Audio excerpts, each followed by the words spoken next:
एक तितिक्षु ब्राह्मण का इतिहास। श्री सुखदेव जी कहते हैं, परीक्षित, वास्तव में भगवान की लीला कथा ही श्रवण करने योग्य है। वे ही प्रेम और मुक्ति के दाता है। जब उनके परम प्रेमी भक्त उद्धव जी ने इस प्रकार प्रार्थना की, तब यदुवंश विभूषण श्री भगवान ने उनके प्रश्न की प्रशंसा करके उनसे इस प्रकार कहा।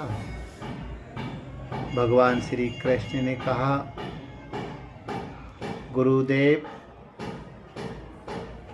देव गुरु बृहस्पति के शिष्य उद्धव जी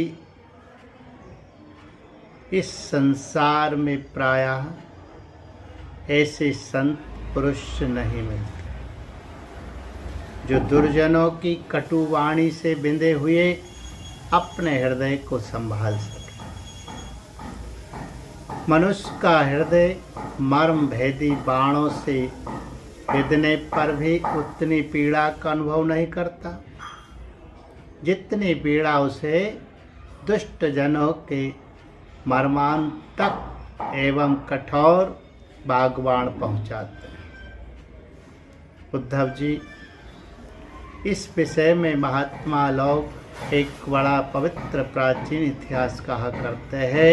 मैं वहीं तुम्हें सुनाऊंगा, तुम मन लगाकर उसे सुनो।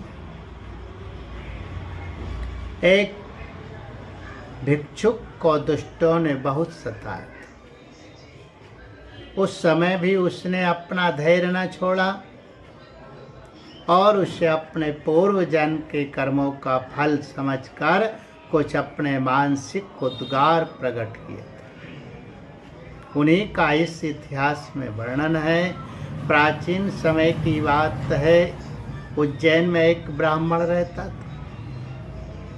उसने खेती व्यापार आदि करके बहुत सी धन संपत्ति इकट्ठी कर ली थी।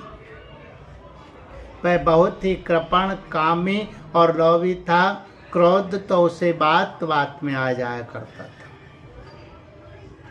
उसने अपने जाति बंधु और अतिथियों को कभी मीठी बात से भी प्रसन्न नहीं किया। खिलाने पिलाने की तो बात ही क्या है। वह धर्म कर्म से रीति घर में रहता और स्वयं भी अपनी धन संपत्ति के द्वारा समय पर अपने शरीर को भी सुखी नहीं करता था। उसकी कृपणता और बुरे स्वभाव के कारण उसके बेटे बेटी, भाई बंधु, नौकर चाकर और पत्नी आदि सभी दुखी रहते और मन ही मन उसका अनिष्ट चिंतन किया करते थे। कोई भी उसके मन को प्रिय लगने वाला व्यवहार नहीं करता था। वह लोक परलोक दोनों से ही गिर गया था। बस यक्षों के समान धन की रखवाली करता रहता था। उस धन से वह ना तो धर्म कमाता था और ना ही भोग भोगता था। बहुत दिनों तक इस प्रकार जीवन बिताने से उस पर पंच महायज्ञ के भागी देवता बिगड़ उठे। उदार उद्धव जी पंच महायज्ञ के भागियों के तिरस्कार से उसके पूर्व पुण्यों का सहारा, जिसके बल से अब तक धन टिका हुआ था, जाता रहा और जिसे उसने बड़े उद्योग और परिश्रम से इकट्ठा किया था, वह धन उसकी आंखों के सामने नष्ट भ्रष्ट हो गया। उस नीच ब्राह्मण का कुछ धन तो उसके कुटुंबियों ने ही छीन लिया, कुछ चोर चुरा ले गए, कुछ आग लग जाने आदि दैवी कोप से नष्ट हो गए।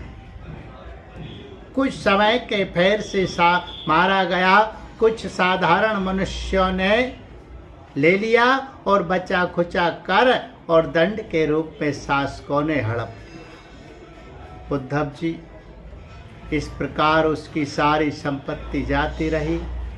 ना तो उसने धर्म ही कमाया और ना भोग ही भोगे।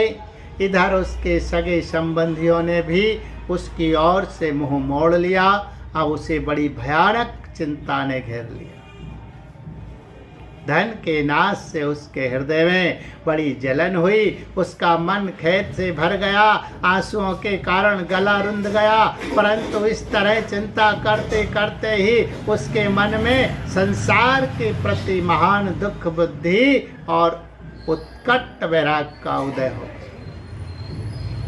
अब वह ब्राह्मण मन ही मन कहने लगा, हाय हाय, बड़े खेद की बात है, मैंने इतने दिनों तक अपने को व्यर्थ ही इस प्रकार सताया, जिस धन के लिए मैंने सार तोड़ परिश्रम किया।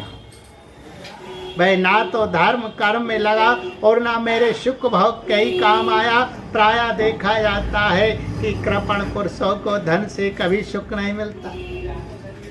इस श्लोक में तो वे धन कमाने और रक्षा की चिंता से जलते रहते हैं और मरने पर धर्म न करने के कारण नरक में जाते हैं। जैसे थोड़ा सा भी कौड़ सर्वांग सुंदर स्वरूप को बिगाड़ देता है, वैसे ही तनिक सा भी लोभ यशस्वियों के शुद्ध यश और गुणियों के प्रशंसनीय गुणों पर पानी फेर देते हैं। धन कमाने में कमा लेने पर उसको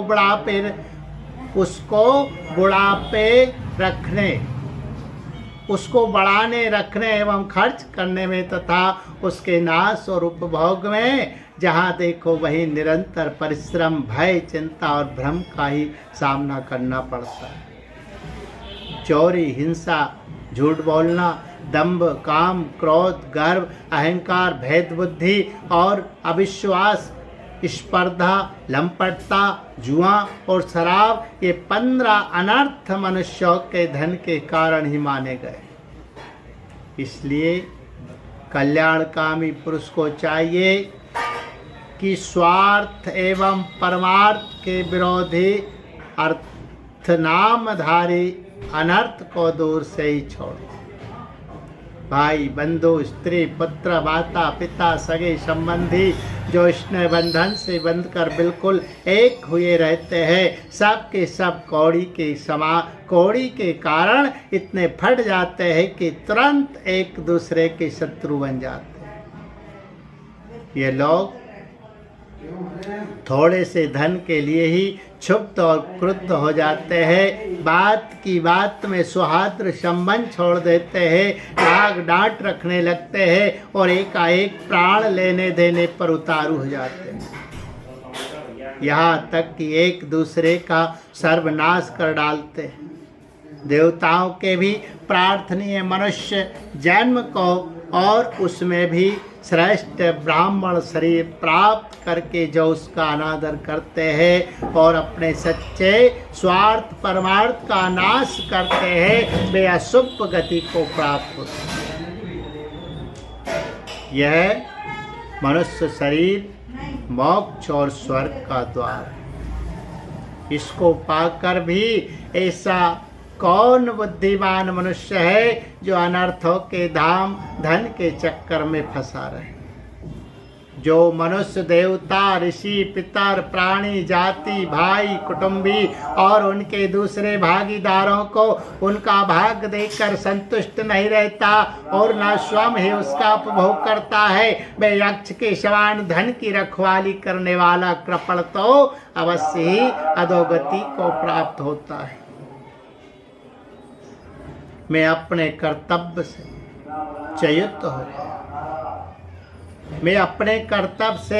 च्युत हो गया हूँ। मैंने प्रमाद में अपने आयु, धन और बल पौरुष खो दिए। विवेकी लोग जिन साधनों से मोक्ष तक प्राप्त कर लेते हैं, उन्हीं को मैंने धन इकट्ठा करने की व्यर्थ चेष्टा में खो दिया।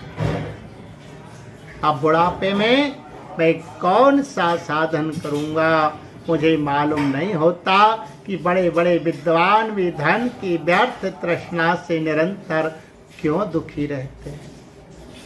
हो ना हो, अवश्य ही यह संसार किसी की माया से अत्यंत मोहित हो रहा है। ये मनुष्य शरीर काल के विकराल गाल में पड़ा हुआ है।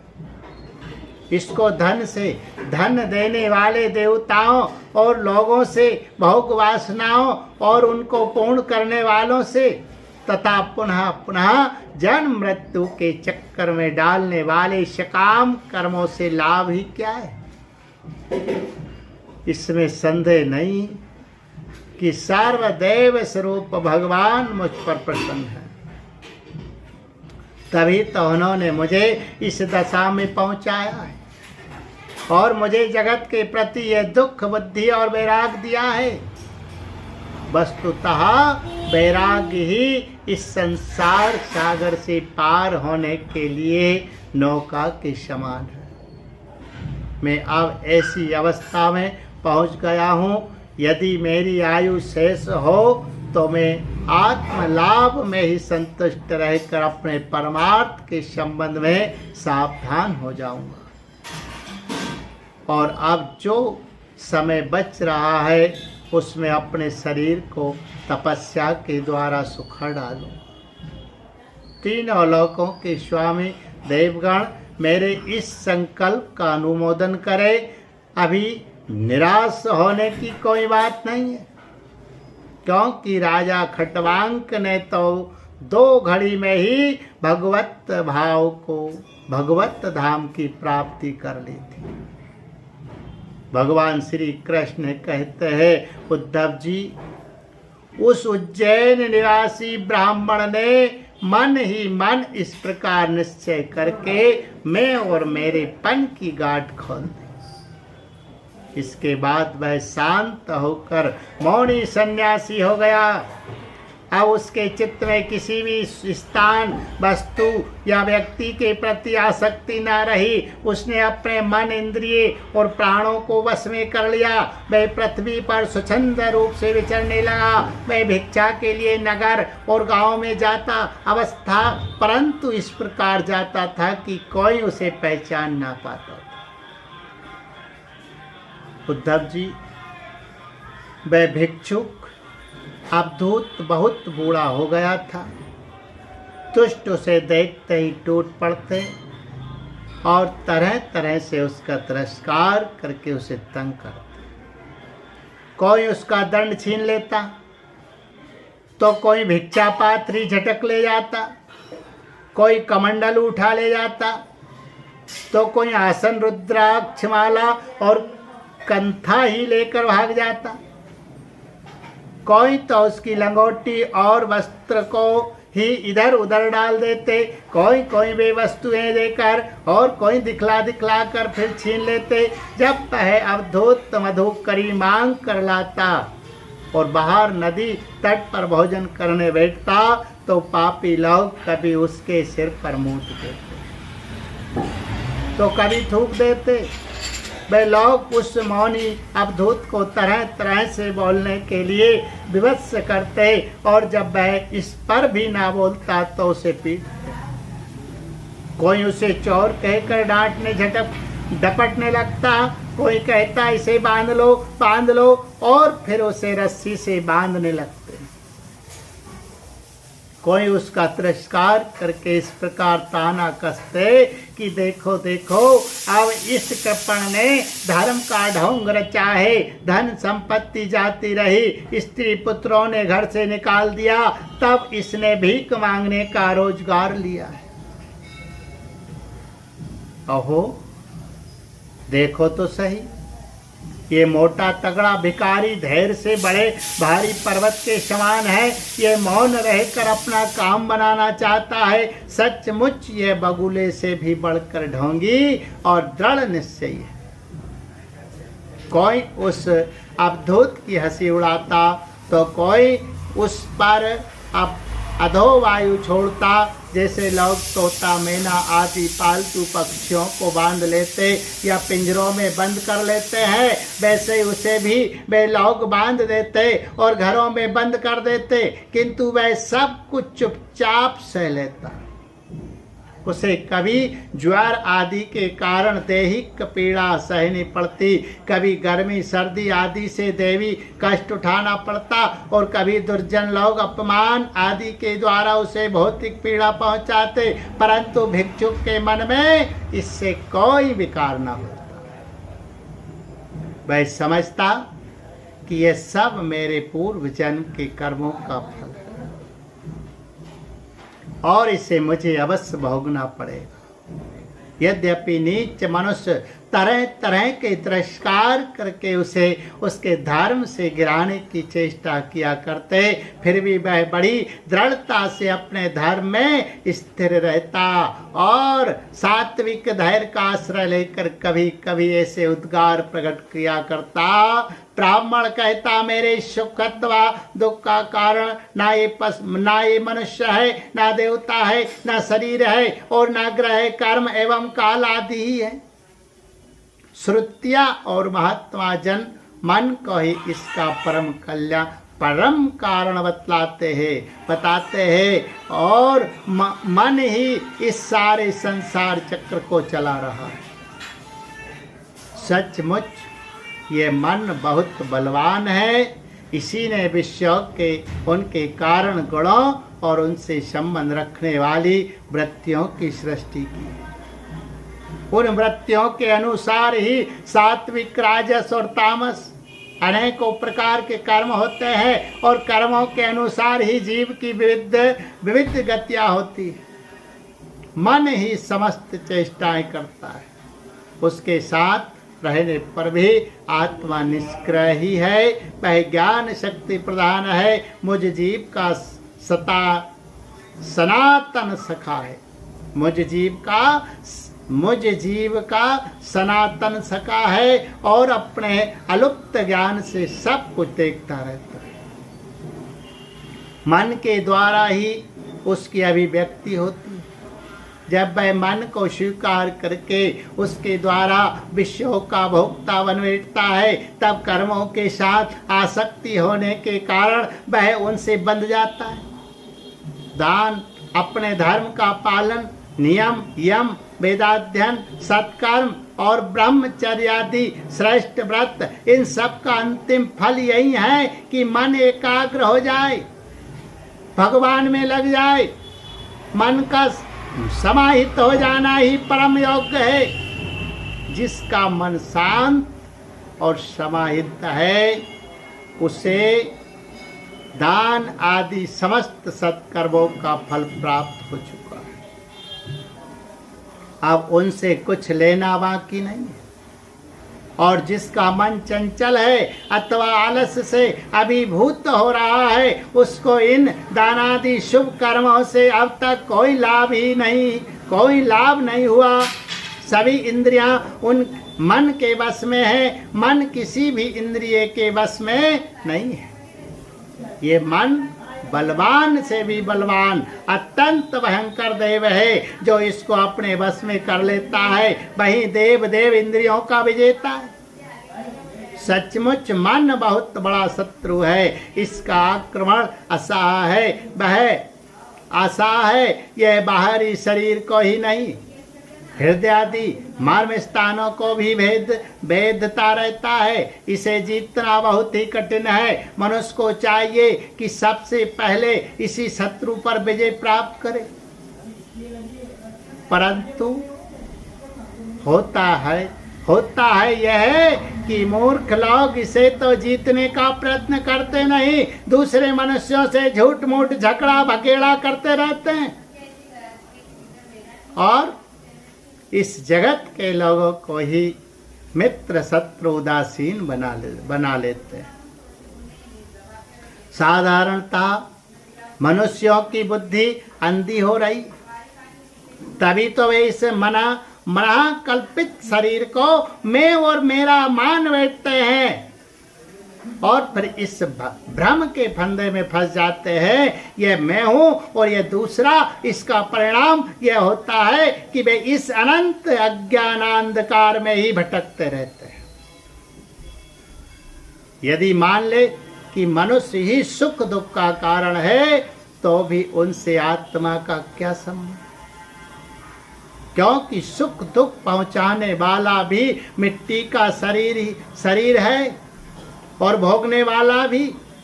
कभी भोजन आदि के समय यदि अपने दांतों से ही अपनी जीभ कट जाए और उससे पीड़ा होने लगे तो मनुष्य किस पर क्रोध करेगा? यदि ऐसा मान ले कि देवता ही दुख के कारण है तो भी इस दुख से आत्मा की क्या हानि? क्योंकि यदि दुख के कारण देवता है तो इंद्रियाभिमानी देवताओं के रूप में उनके भोक्ता भी तो वे ही है। और देवता सभी शरीरों में एक है। जो देवता एक शरीर में है वे ही दूसरे में भी है। ऐसी दशा में यदि अपने शरीर के किसी एक अंग से दूसरे अंग को चोट लग जाए तो भला किस पर क्रोध किया जाएगा? यदि ऐसा माने कि आत्मा ही सुख दुख का कारण है तो वह तो अपना आप ही है, कोई दूसरा नहीं। क्योंकि आत्मा से भिन्न कुछ और है ही नहीं। यदि दूसरा कुछ प्रतीत होता है तो वह मिथ्या है। इसलिए ना सुख है ना दुख। फिर क्रोध कैसा? क्रोध का निमित्त ही क्या है? यदि ग्रहों को सुख दुख का निमित्त माने तो उनसे भी अजन्मा आत्मा की क्या हानि? उनका प्रभाव भी जन्म मृत्युशील शरीर पर ही होता है। ग्रहों की पीड़ा तो उनका प्रभाव ग्रहण करने वाले शरीर को ही होती है और आत्मा उन ग्रहों और शरीरों से सर्वदा परे है। तब भला वह किस पर क्रोध करे? यदि कर्मों को ही सुख दुख का कारण माने तो उनसे आत्मा का क्या प्रयोजन? क्योंकि वे तो एक पदार्थ के जड़ और चेतन अवय रूप होने पर ही हो सकते हैं।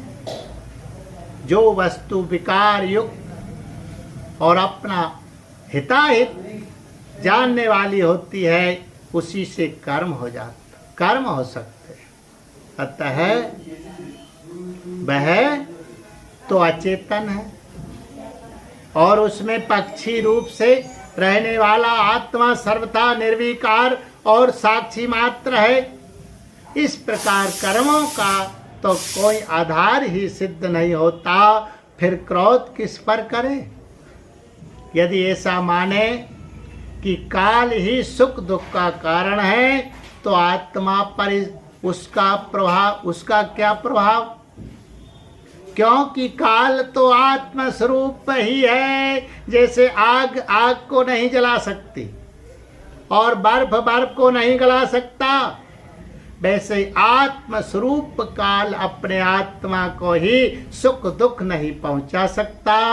फिर किस पर क्रोध किया जाए? आत्मा शीतल उष्ण सुख दुख आदि द्वंद्वों से सर्वथातीत है। आत्मा प्रकृति के स्वरूप धर्म कार्य लेश संबंध और गंध से भी रहित है। उसे कभी कहीं किसी के द्वारा किसी भी प्रकार से द्वंद्व का स्पर्श ही नहीं होता। वह तो जन्म मृत्यु के चक्र में भटकने वाले अहंकार को ही होता है। जो इस बात को जान लेता है वह फिर किसी भी भय के निमित्त से भयभीत नहीं होता।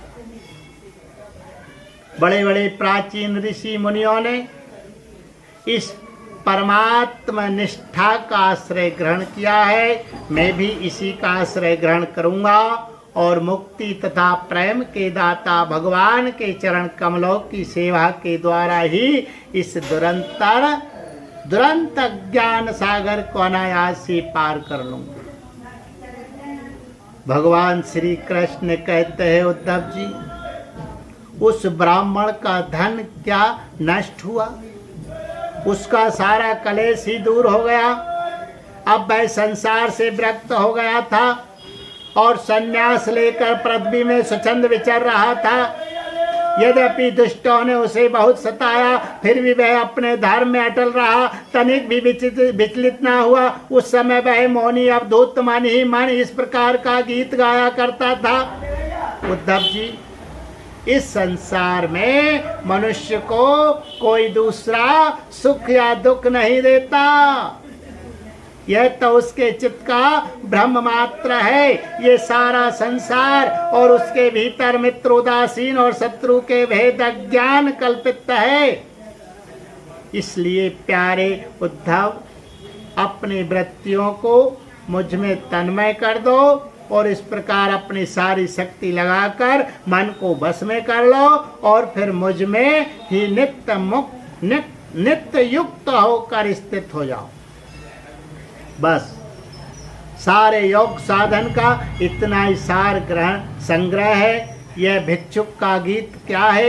मूर्तिमान ब्रह्म ज्ञान निष्ठाई है। जो पुरुष एकाग्र चित्त से इसे सुनता, सुनाता और धारण करता है, वे कभी सुख दुखादि द्वंद्वों के बस में नहीं होता। उनके बीच में भी वह सिंह के समान दहाड़ता रहता है। बोलिए गोविंद गोपाल कृष्ण भगवान की जय।